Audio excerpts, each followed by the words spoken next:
how rolling out the quads, mainly the rectus femoris and the hip flexors, will help take pressure off your lower back.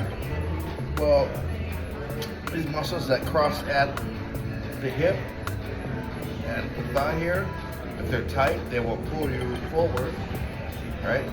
So you're kind of getting pulled forward all day, and just to sit up straight, your lower back has to work extra, right? And you got to contract. So you're contracting all day to counteract these tight hips.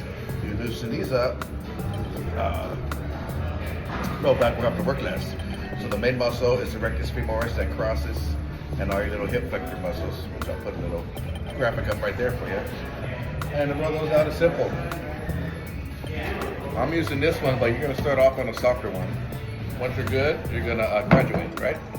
Let's move this now. Alrighty. So I'm gonna start on my hip. I'm gonna roll slowly. Every time finding a tight spot, I'm gonna stop and sit and exhale. I'm gonna go to the next spot, find it, and sit. Now, if it's not too painful, what you can do is bend the knee, get more of a stretch in the quad, and do the same thing. And again, the hip flexors are more towards the top on the pelvic bone. Those are gonna be a little rough, right?